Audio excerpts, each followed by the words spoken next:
मिठड़ो मोहम्मद आयो तव्हां अॼु महबूब जे मीलाद जे ख़ुशीअ में गॾु थिया आहियो।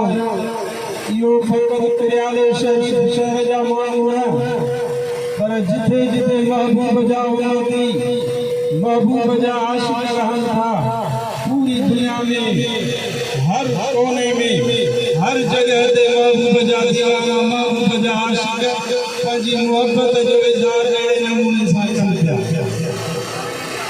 अल्लाह जो शुक्र आहे जो अल्लाह ताला तव्हां असांखे पंहिंजे महबूब जो उम्मती बणायो। जंहिं महबूब जे सदके अल्लाह साईं तव्हां असांखे नेमतुनि सां नवाज़ियो। जंहिं महबूब जे सदके तव्हां असांखे अल्लाह ताला इंसान बणायो। जंहिं महबूब जे सदके तव्हां असांखे अल्लाह ताला मुस्लमान मोमिन बणायो।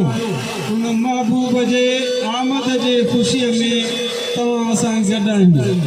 इहो अल्लाह ताला जो वॾो फज़ुल आहे।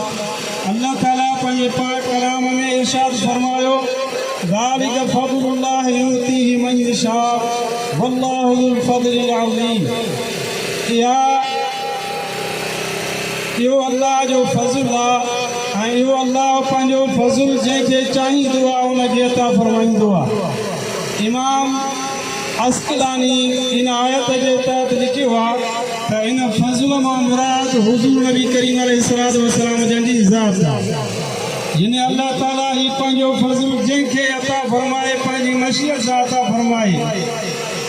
हज़रत आदम अलैहिस्सलाम खां वठी हज़रत ईसा अलैहिस्सलाम ताईं सवा लख नबी सगुरा हिन दुनिया ते आया, पर उन्हनि जे नसीब में ॿिया नबी हुआ। तव्हां असांजो नसीब आहे, तव्हां असां सां अल्लाह जो इहो क़ुर्ब आहे जो पंहिंजो महबूब असांखे अता फरमाए। उन महबूब जे लाइ हिकिड़ी ॿी जॻह ते बि अल्लाह ताला फरमायो, वलौला फ़ज़्लुल्लाहि अलैकुम व रहमतुहु लत्तबअतुम शैतान इल्ला क़लीला। जेकॾहिं अल्लाह जो फज़ुल ऐं उनजी रहमत न हुजे हा, तव्हां शैतान जा पोइ लॻ बणिजी वञो हा, उनजे पुठियां लॻी वञो हा। मगर थोरा चंद के माण्हू हुजनि हा, थोरो कुझु माण्हू हुजनि हा जेके बची वञनि हा। अल्लाह ताला फरमायो, जेकॾहिं महबूब तव्हांखे अता न कया हा त तव्हां शैतान जा पोइ लॻ बणिजी वञो हा। तव्हां असांखे अल्लाह ताला पंहिंजो महबूब अता फरमाए कुफ्र खां निजात ॾियारी, शिरक खां निजात ॾियारी, पंहिंजो फज़ुल अता फरमायो अल्लाह ताला। हीअ अल्लाह ताला पंहिंजे हबीब जे लाइ